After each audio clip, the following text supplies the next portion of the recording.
from an endurance aspect, strength is a foundation of endurance. You have nothing to endure if you're not strong first. Yeah. Right? So build the true strength, build true power, right? And then build the aerobic system. Derek, welcome, man. Thanks for doing this. Yeah, thanks for having me on. I'm excited. I'm so happy that you're here. I'm so happy to have this conversation. We've never met, but no kidding. In like the brief 2 minutes that you just gave me, like a quick rap sheet of what we could potentially talk about. If we had hours, we would do it. Yeah. So thank you for being here. And I know this is a hard thing to start with, but could you give us a little bit of context of why you're here at the Fittest Experience? A little bit of your background, because I think it would be cool before we dig into some of the specifics for people to know the breadth and the depth of what you've experienced as a coach and as an athlete. Yeah, for sure. So I've been an athlete my whole life. I've come from a family of athletes. My uncles were great athletes. My dad was a great athlete. This is a long time ago now, though, but he was recruited by the Pittsburgh Pirates when he was 16. So, I mean, obviously. Holy smokes. Yeah. You see some of those guys, when they put their faces on the football game, they're like, I went to high school. They're like Penn State, Florida State. And it's like, I went to high school. So your uncle is one of those guys, right? That was like, my dad. Wow. Yeah, Oh, wow. Your dad. Incredible. Yeah. Yeah. So, this is a long time ago, right? But so I came from a family of athletes, but was not really a good athlete myself. For some reason, I was like a late bloomer, kind of, the ugly duckling or the swan that hadn't developed yet, so to speak. Mm-hmm. And it just irritated me. That's all these great athletes. Plus, I'm a ginger, right? So my brother always has this joke. He's like, what's the number one thing a ginger misses at a great party? The invitation. This is my brother making fun of me, right? Oh, so life was hard early on. Yeah. Yeah. I know you're into mindset and stuff, so I just want to give you a background on what's going on in my mind, and got it. Yeah, I would just kind of almost like work out of like anger and resentment, like, dude, I'm valuable, I'm worthy. Desperation, huh? Yeah. Yeah, like I belong here. This is, I know I'm not a good athlete, but I belong. My freshman year of wrestling, I was like 9 wins and 16 losses, and 5 of my 9 wins were forfeits. Details that aren't important. Right. I got those wins one way or another. Right. Oh, man, that's amazing. So you wrestled all through high school? Yeah, started in the 2nd grade, went all the way through high school, ended up taking 2nd in the state. So like the hard work obviously paid off. Right. So, it's, I'm waiting for this story to come around because you told me some of the details before. So at what point did things change? Maybe you actually developed and you went through puberty, and so things are different. But was there a moment where you thought, okay, this thing that I thought about myself, I'm not a good athlete, it's obviously not true anymore? Yeah. I think that probably happened my senior year, actually. My sophomore year, I ended up wrestling JV, believe it or not, because there was 2 state champions at the weight class I was at and the weight class above me, so I couldn't really move. So I'd practice every day with 2 state champions. And so that was just like a year of just, that Derek guy, he wrestled varsity last year. Now he's like sitting the bench on JV this year, and just kind of went away. It was just a year in the cave of working out with those guys and then going home and lifting weights. I'd go to practice, come home, eat dinner, hit the basement and lift, and just stare at myself, and just constant belief that I was more than what I was actually proving that I was. Yeah. I never disbelieved in myself. I kind of had this radical belief that I was a lot better than what I actually was. Yeah, because from a grappling standpoint, were you pretty tall in high school too? Yeah. Like you wouldn't be the stereotypical frame, I would think, of a wrestler. Agree or disagree? Right. Yeah. No, I'm 6'2". Everybody's thought I should play basketball. Right. But yeah, I love the sport of wrestling. I think it was a great outlet to just kind of take out that redheaded frustration. It's such a healthy outlet to express emotions in a controlled manner, I feel like. Yeah. I didn't find grappling until much later in life, but I wish that I had had those experiences when I was, no pun intended, like wrestling with so many different like new emotions and things like that, you know? Yeah. It's cool. It's great for a young man to develop and try as hard as you can and fail and have to get back up 45 minutes later and do it again. Yeah. It teaches you a lot about life. Mm-hmm. Yeah. Yeah, everybody I know that wrestled growing up, they have that. They have like some type of work ethic. They have these really great lessons about, hey man, you just got to keep going in some shape or form. And I don't think that's a coincidence. It's got to be something baked into just that you're in so close proximity with someone. Maybe that the way that you win can feel, like you said, a little demoralizing if you're on the receiving end of that. Anyway, so that's super interesting. And so, keep going. Yeah. So we had a great coach. I feel like I was totally blessed to be under a couple great coaches, and this will kind of transition to the second part of this. But my high school wrestling coach, was in ESPN for like most wins. He won, I think it was 38 years in a row of conference championships. We never lost a conference duel in 38 years. Oh, wow. It was pretty incredible.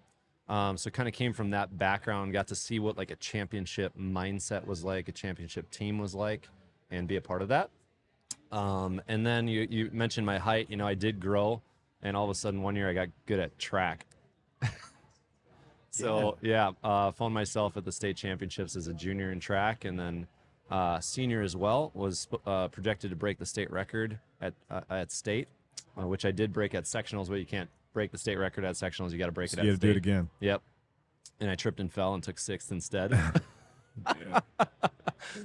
So it was like this kind of the culmination of my high school career, trying to prove myself as an athlete, on paper, never really materialized, like second in the state in wrestling. Yeah, that's pretty good. But, everybody remembers the champ, right? Yeah. And then, going to state and track to beat the record, and then tripping and falling on paper, you took sixth.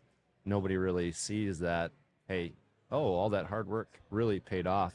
Man, don't you see that as a gift now that you didn't peak in high school? That you graduated with like still some angst, like still question marks of like, hey, do I have what it takes? I got to prove myself. Yeah. Now, wanting it more. Yeah. I tell my son that all the time because he's like me. He just was not a good athlete as a younger kid. He's the kind of kid that plays t-ball and rides the bench. And I can relate to that too. Is my similar story for me. Yeah. Yeah. And the kid I see makes me almost want to cry. I see my determination in him. He'll come home from school, he'll go out to the gym, he'll work out, and then he'll get in the batting cage.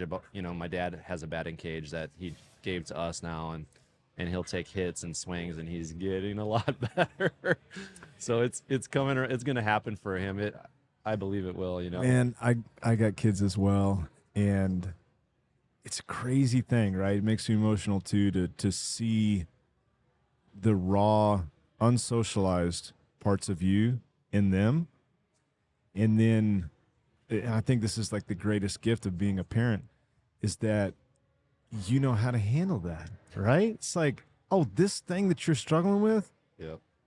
I got little girls. It's like, I got 30 years experience with this. Like, I got you. It's gonna be okay. Exactly. And that's really cool. It's heartbreaking because like you can't control everything. It's like, hey, you're gonna have some tough experiences, but I know what to do when you get there. I tell them, I said, Seamus, the kids that are doing real good right now, they think they're doing real good. And because of that, they're going to get complacent, and that's where you overtake them. That's so and good. You just keep your head down. The thing is, you got to keep wanting it. The lesson of wanting it. So actually, I didn't tell you, my junior year at state, I hit the last hurdle, took second. My senior year, tripped and fell, took sixth. Freshman year of college, I qualify for the national championships. Sky the last hurdle, don't make finals. Then my sophomore year of college, sky the last hurdle again, and I barely made finals. And man, in the stadium of thousands of people, I can hear my dad yelling at the top of as I'm running down the home stretch of the finals of the 400-meter hurdles. You've got to want it. You've got to want it. You've got to want it. God, it's still me. This is like 20 years ago. And I hear my dad's voice, and I'm just like determined to get over this last freaking hurdle. and won my first national championship. And that sticks with me to this day. And I just told my son, Seamus, I'm like, dude, you just got to want it. Yeah. That is the secret to success, is you have to want it so bad that you're willing to do whatever it takes to put in the hard work to get it done. So how do you want to get, to use your vernacular, after you've tasted some success? So you were a national champion. Is it just setting your sights on something that reignites the ambition and reignites the drive? So it's like, hey, national championships is cool, but now we got to do the Olympic trials. Is that the process, or is there something else? I don't want to put words in your mouth. Yeah, I think all of a sudden the pressure's on once you've won the title as a sophomore. No one had ever won 3 times in the 400-meter hurdles. Yeah. And so it's like you're entering new territory. You got like, can I accomplish something that nobody else has accomplished? And so you go to work every day, doing what it takes to kind of set the new bar, so to speak. And so fortunate, again, like I said, I had that wrestling coach who was amazing, and then went to kind of a dynasty of track and field. My freshman recruiting class, Andrew Rock took second in the world in 400-meter dash. Jim Nelson, Gatorade Athlete of the Year in shot put. Hans Schmidt was like an 18-foot 2-inch pole vaulter. That was our freshman recruiting class. We ended up winning nationals as a team, indoor and outdoor, 4-peated. We never lost 4 straight years. So it was normalized, like you were around people where it's just like, hey, this is what we do. Yeah, you're either here to get better or get cut. Yeah. I remember walking into the team my freshman year, and my coach, this is after, like, I took 6th at state, but hey, I beat the state record at sectionals. I'm pretty darn good, right? Yeah, you're not a punk. Yeah. My coach, I walk in day one. He's like, hey, I think we might have a spot for you this year. I was like, well, you might have a what? That's so good. Oh, that coach is a genius. Oh, what a genius. And honestly, it was a 55-man roster. I was like maybe 43 on the team and barely made the conference team because of 2 injuries. And that was like my freshman year. It was real. You didn't, and he'd tell you coming back, I don't care if you're an All-American, national champion, you earn your spot again. I was going to say, he probably said that to everybody. Probably. Right? Yeah, maybe. Yeah. Maybe not Andrew Rock, second in the world. I might have a spot for you. I hope he did. I hope he did. It's like, we might have a spot for you. Hey, you have to work hard. You have to really want it. You gotta want it. Yeah. Oh man. So just going through college, learning that pressure of performing in front of a crowd that knows, like, oh, this is the guy, he won last year, will he do it again? And then coming back as a senior, going for my 3-peat in the 400-meter hurdles. And having actually run on a professional level, qualified for the world team trials in 2003 when I was a junior in college. Awesome. And then, people wanting to knock you off. And honestly, people like wanting to see the title, the crown be capped, by somebody else. And that pressure's on. So ran the best race of my life, actually, in the finals of the 400-meter hurdles my senior year. And what's cool is I actually had to get better every single year. My time that I ran as a sophomore wouldn't have won as a junior, and my time as a junior wouldn't have won as a senior. Wow. So, So you did it. Yeah, knocked it out. And then got done with college and found CrossFit. Yeah. So for track and field, at the end of college, you said you had dabbled professionally as well. Did you keep pursuing it post-college? I did 2 years. Yeah, you can either sign with a track club that's sponsored by Nike or Adidas or whatever, or you can sign with an agent and sign directly with the shoe company. Andrew, my teammate, training partner, signed with Adidas directly, and I signed with Wisconsin Runner Racing Team. Yeah, so we were sponsored by Nike. We got free gear and travel, basically. And, I was good enough to be in the race. If you watch track and field on TV, you got the front runners, and then you got the mid-pack, and then you got the guys off camera that nobody's really watching. That was me. Like, I had to fill the lanes for the pros that were really good. Gotcha. So even, as well as you did in college, like there was a big chasm to go from being successful at one level to being like a pro. Yeah, it's the same. It's the same. You go, you're a stud in high school, you get to college, guess what? Hey, that's good. You took second at state. Yeah. I'm an All-American. Yeah. Nice to meet you. Yeah. And then you go to the pros and you're like, oh, you're a national champion. That's cute. I have an Olympic gold medal. You're like, okay, another level again. And you're a freshman all over. And honestly, that's kind of where it ended for me. Yeah, gotcha. Even from a mental perspective, like you got to put in the work again. You're gonna sprint this race as hard as you can. You're gonna cross the finish line. You're gonna throw up, and you're gonna take 7th. Yeah. You know? Yeah. That's a But rough. that's a great point. And, you know, probably if our kids are listening to this, they need to hear, hey, you got to want it, but you also got to pay attention when you've given everything you possibly can, and the stars are telling you, man, what other things can you pursue and also want those, right? And it Yeah. sounds like for track and field, like, man, you had a wonderful career and you took it as far as you could until you realized, like, yeah, like this is everything I can give. Is that right? Is that a fair estimation? Yeah, for Yeah. sure. And then my wife and I, you know, she got pregnant with her first kid, and I was like, okay, I'm not making enough money to provide for family. It's time to move on and do something different. Yeah, the rules changed. The stakes changed. Got Yeah. it. Yeah, Yep. understood. And so, because you're a professional in strength conditioning, did you always know, hey, that's the career path? Like, I love training so much. Like, this has been so impactful in my own athletic journey. Did you know, man, this is always the career I'm going to pursue? Yeah, actually, job shadowed a personal trainer when I was 12. Oh, At wow. the local Y. That's ahead of the curve. Yeah. Yeah. I think it was just because that's just what I was. You know, my dad, having his background, his brothers were super athletic, my uncles. And so he put a weight room in the basement when I was a kid, you know, and he'd go down. He's like, let's do push up ladders. I'll do 5. You do 5. I'll do 10. You do 10. And he would kick my butt. That's every amazing. time. That's amazing. You know, that's what I grew up with. And so, yeah, you know, started off looking at the Arnold posters and, you know, the Joe Weider gym set and looking at those guys, learning things and reading books, and went to college for exercise science. Mm-hmm. So, yeah, when it was time to move on, it's like, all right, let's get into this fitness world and start teaching other people what it takes. Mm-hmm. But at the same time, kind of got out of shape myself because I was just exercising for the sake of health and staying in shape. But as an athlete my entire life, I would just miss that I need to train for something kind of thing. Yep. And that's when my brother introduced me to kettlebells. You know, I'm sure you saw the movie The 300, Yeah. Spartan Warrior movie. Yeah. Yeah. And those guys trained at Jim Jones with Yeah. Mark Twight. Yeah.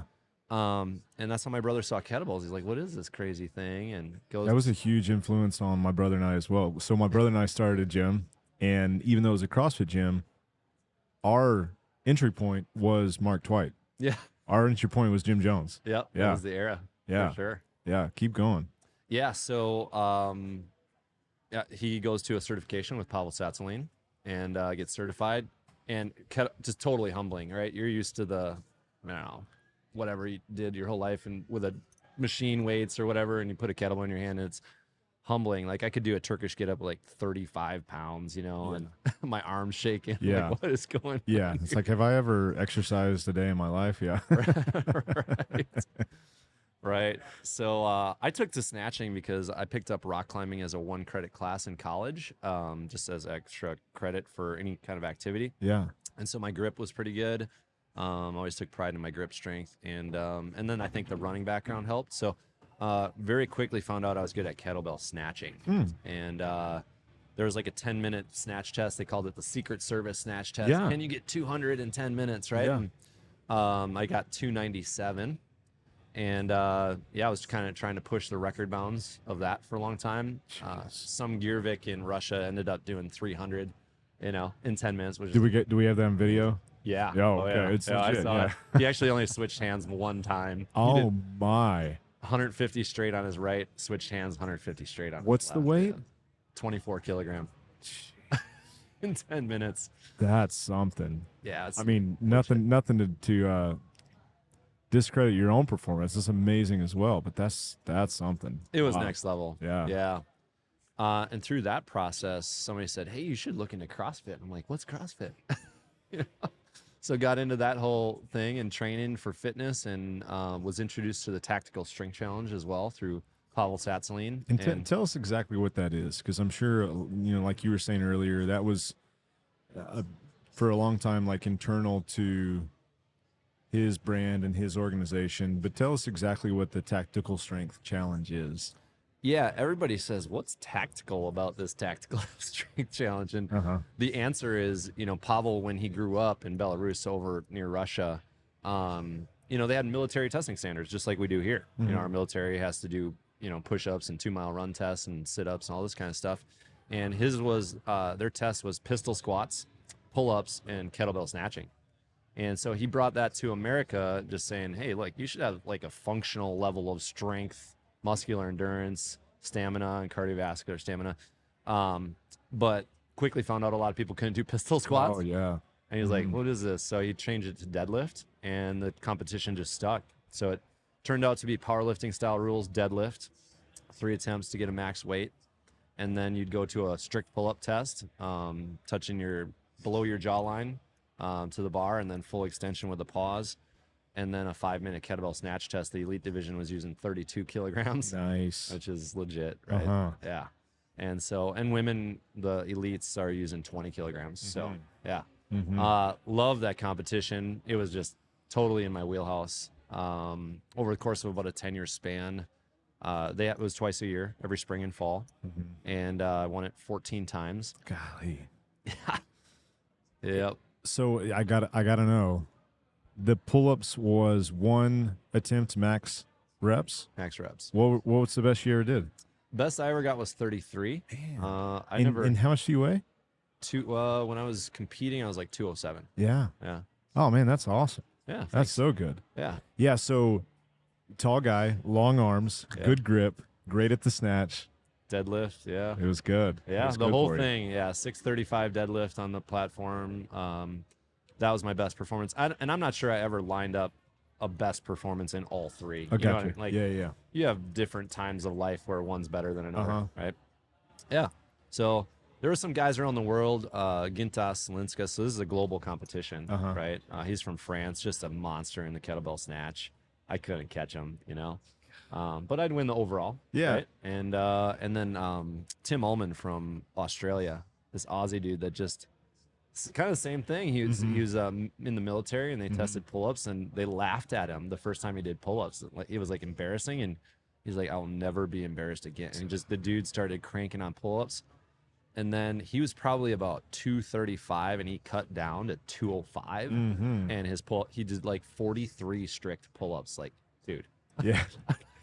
I'm not catching that. I'm sure you get this too, but every so often someone will be like, hey, how do I get better at pull-ups? It's like, well, you can get stronger, or you can lose, 35 pounds, that'll 100%. instantly make you world-class at pull-ups.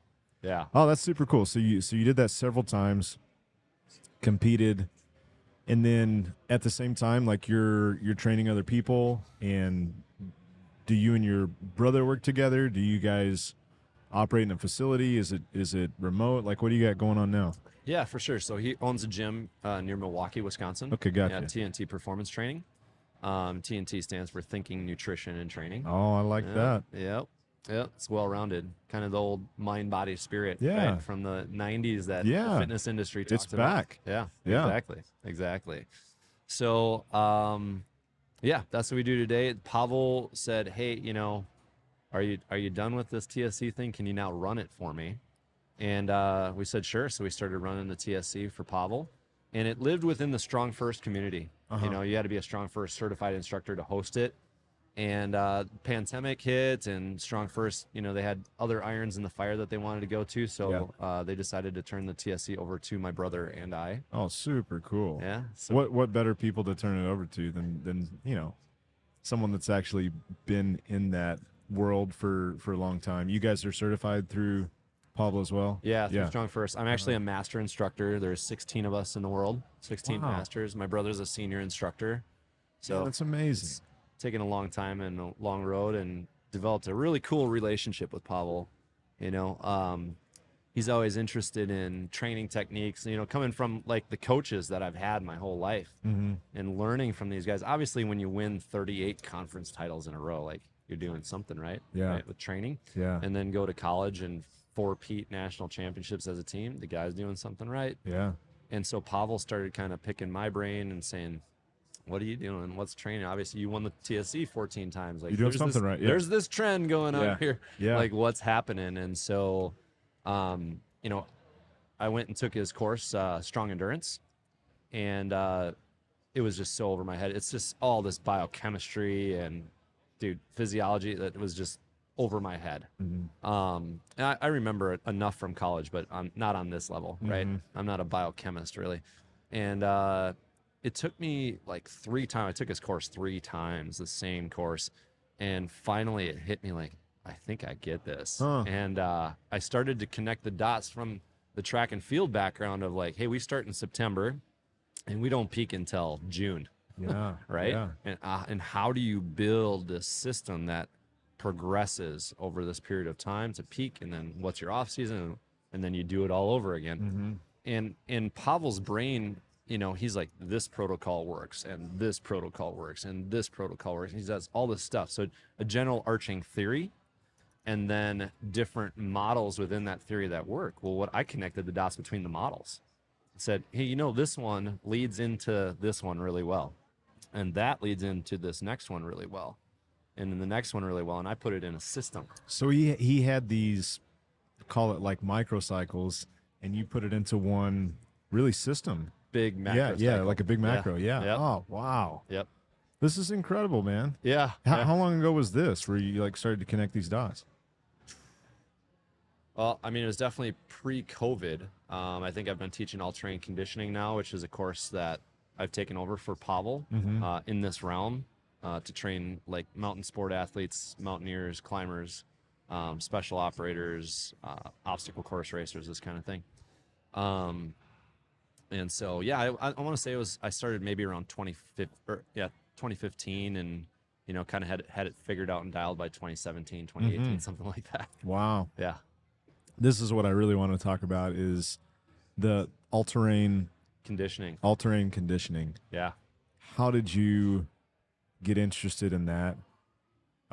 Jeremy told me, and I don't know the specifics, but I know you dabbled in that as well. He said that you're guiding. Is that right? Yeah. Holy smokes, I man! do a lot of stuff. When we get done with this, I need to reevaluate my life and do more. That's what I'm getting from this. This is incredible. So I want to hear everything about this. I imagine Mark Twight had to do something with it. Oh, for sure. You think so? Yeah. Like way back Yeah. when? Oh, yeah. Like he's such an inspiration. Even like his, not even the training, but just him and the philosophy and that whole vibe. You know, we all go full circle, and I find myself, I started backcountry split boarding and spending some time in the mountains, and I got to think as I evaluate like my own life, it's like, man, it had to have birthed from like that intersection. Yeah, 100%. I mean, it's a culmination of a lot of things, probably. Yeah, I would say it's probably like 2015, maybe. I decided, you know, Ryan, we started our gym because of Mark Twight. I want to go out to Jim Jones and check it out. And maybe I'm getting my dates wrong. It could have been earlier. But apply to get out there. What an experience. Oh my God. You know, you apply because it was application only at the time. And they're like, yeah, come on. Like I told them about the tactical strength challenge. I was training for this TSC. It's a competition, but also, you know, the TSC is a challenge where, you know, hey, here, can you hit the baseline standards? But it's also a competition. Like, hey, can you win it? Yeah. Right. And so I wanted to learn from those guys a little bit, and I applied, and they accepted me. I come from Wisconsin to Utah, and I'm warming up, and my trainer comes over, and he's like, you know, that's Mark over there. He trains world-class athletes and movie stars. And he goes, I'm a fireman. This is just my hobby job. So if you're not ready to bring your A game, you know, we don't have to start. That was my introduction to Jim Jones. Oh, man. From this short conversation we're having, I imagine you came well prepared. To train there? Yes. Oh, yeah. You don't show up to Jim Jones out of shape. I'm ready to like learn, soak it in. Hey, 14-time TSC champ, doesn't matter. Like, I just want to learn from you guys and you know, put my ego and accomplishments aside and just sit and watch. And what a cool experience. And I said to my trainer, no, man, I'm ready to give it everything I got. And he goes, well, let's see.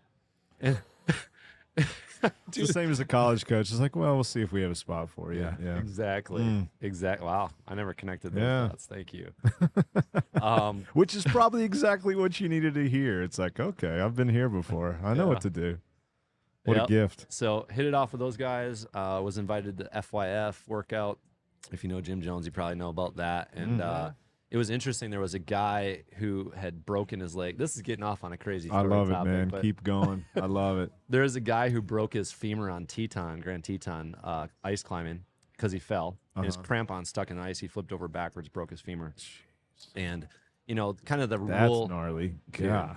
then you got to get down off this mountain. Like, enjoy the 7,000 feet of vert and 11-mile hike with a broken femur, Yeah. right?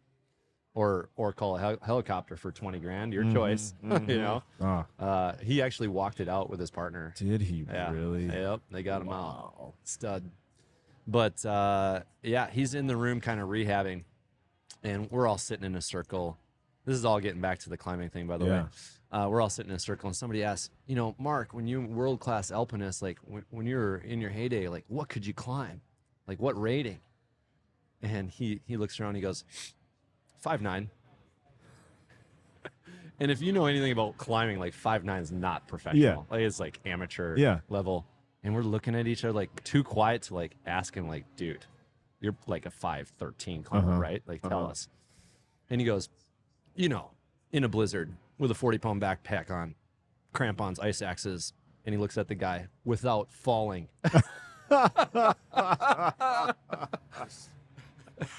Oh, that's so good. That poor guy. Oh, that's amazing. But that was my introduction to Mark Twight and that experience. And absolutely, I just love climbing. Like I said, I got into rock climbing 1 credit class in college, and yeah, just kind of threw myself at it from a business perspective. Had a super successful business that was kind of stripped from me. That's a way too long story to get into today, but kind of got depressed out of that. Yeah. And when you're climbing, the only thing you can think about is climbing. Otherwise, you ain't gonna make it very long. You got to pay attention to what you're doing, right? And so it was a chance for me to escape reality at that time and throw myself into climbing where that's all I could focus on, right? And that was like my new outlet back to when I was a kid, throwing myself in the basement, working out kind of thing. And I didn't know what I was going to do. Obviously I had the skill sets, and you know, you can't take your mind away, right? And so, well, you know, hopefully I could go out and create something new. But in the meantime, I just threw myself at climbing. And Pavel came back, and God, I love the man. You know, he said, Derek, you know, I know what happened. How about, what if you take over this all-terrain conditioning course? Teach it for me. Teach ANA training, teach strong endurance on an applied level to people so that they can go out and do these awesome mountain adventures that you're doing. Because at the time I was just running at mountains, smashing things. Like, you know, I did like 4 laps of Grand Teton back to back, just because, like, you know, hey, let's just roll. And Have you done the picnic? I haven't. You know that. You know what I'm talking about? I do know what you're talking. Yeah, that's on my radar very soon. But I don't have any experience doing the Grand Teton, so I feel like I've got to do some deep diving in order to like have some protocol of how to do that. But cool. Anyways, keep going. Yeah. So you threw yourself into climbing. Yep. And the first kind of like business thing that came back to me out of that was Pavel's saying, "Hey, take over all-terrain conditioning for me." Yeah. And there's a long story out of this, but I don't know if you want to dive into the ANA training from here. I do. Yeah, I'm super interested in the all-terrain conditioning and the ANA. I think that we probably got like 20 minutes, so we got some time. Yeah. Okay. So if you understand the 3 energy systems of the body, we have the creatine phosphate energy system. That's on one end. That's for strength and power. They say, you know, on average, efforts that are so intense that you can only do it for 0 to 10 seconds, right? Then on the opposite end of the spectrum, you have your aerobic system, right? That burns fat and oxygen to create ATP. And that's for events that you can sustain for a long period of time, right? And then right in the middle, you have glycolysis, aka 400-meter hurdles, CrossFit, you know, like all the stuff that sucks, right? And the byproduct of glycolysis, where we're using carbohydrate as fuel, is lactic acid, right? And it's the middle energy system. And Pavel's like, you know, a lot of endurance athletes are training this middle energy system, and you know, endurance athletes, it's all about VO2 max. They want to increase their VO2 max. He's like, boy, the second you stop, the VO2 max is the first thing to go away. You know, like what? And if VO2 max was the end all be all, wouldn't they just test VO2 max and then not even run the marathon? Just say, oh, this guy has the highest VO2 max, he wins. you know? That's a great point. Yeah. Right. So, he's like, there's a better way to go about this. And, it's never really training true strength and power, and it's never training true endurance. He said, what if we train true strength and power and true endurance? We smush that like a vice grip, smushing glycolysis down the middle, to the point where if you think about it in like terms, in a concept of numbers, let's say there's a competition, 24-hour deadlift competition, and we have an Ironman triathlete with a deadlift of 250, and we got a strongman with a deadlift of 600, and there's 200 pounds on the bar and the floor. Who's going to win that competition? The strongman, right? Like, dude, if he's got a 600-pound deadlift, 200 pounds, a third of his max, it's like, he's thinking, what do you want? You need to use my right hand or left, right? Yeah. And the Ironman triathlete who's super enduring, or ultra endurance athlete, super enduring 24-hour race, like I've done that before, but 200 pounds is so near his maximum effort that he can't perform. He can't even express the endurance that he has. Yeah. Right, exactly. And so from an endurance aspect, strength is a foundation of endurance. You know, you have nothing to endure if you're not strong first. Yeah. Right. So build the true strength, build true power, right? And then build the aerobic system. If I say, okay, we're going to do explosive repeats, we're going to do one power clean on the minute, every minute, until your technique suffers or you're not truly working pure strength power anymore, right? But if you can do that for an hour at this weight, we'll go for an hour, okay? And then all of a sudden I throw, hey, there's a 5-minute AMRAP of power cleans. You're like, oh shit, I've been power cleaning on the minute for an hour, 5 minutes, you're so enduring, right, that the glycolysis feels like a short period of time. So it's like, become so strong that endurance things feel easy, become so enduring that glycolysis feels like a short period of time, and you're truly building a machine. Now, you can't ignore glycolysis, right? You can't just show up to a CrossFit competition and expect, I've done no lactic acid capacity work whatsoever and expect to do good. Yeah. But it's rarely trained, and we only train it to peak, for peaking for competition, and we train in that energy system. And man, I started applying this to the mountains. I started applying this to rock climbing, jiu-jitsu, all sorts of things. And it works across the board. If I go to the rock gym, and have you ever been rock climbing before? Yeah. Your forearms burn, you can barely open your hands, you're in glycolysis, right? But if you go to the gym and you boulder hard, just work on these hard technical moves, and you're gaining that strength, and you do that over and over, and then you just kind of climb way below your level. Maybe 5'6", 5'7", steady, climb up, down, climb up, down, climb, go for 1,000 feet.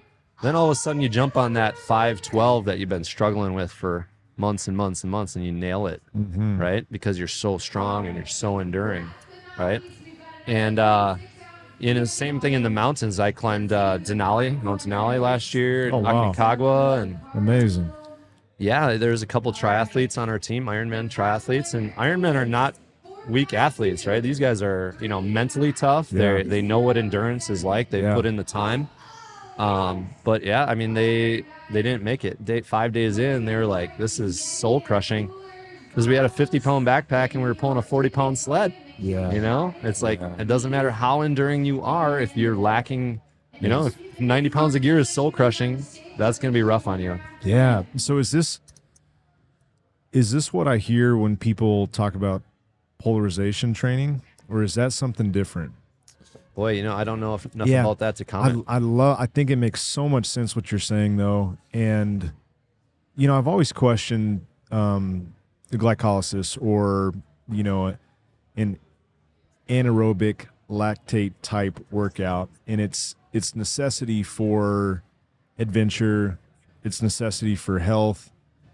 And, I want to reflect back what you said. It sounds like, man, we need to do a lot of stuff where we're on the edge of that from a strength standpoint, and then we need to do a lot of stuff to back into it from an endurance standpoint. And somehow those can, like you said, get smushed together to create this really robust fitness. Yeah. Is that right? Absolutely. Your body doesn't really like lactic acid, right? Tell me about it. Yeah. Especially mine. Yeah. Yeah. I mean, your joints, if you do it repeatedly, your joints start to hurt. Muscles are sore all the time.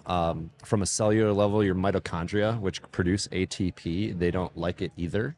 And we want to produce, more productive mitochondria to produce more ATP, and we don't want to hurt them, right?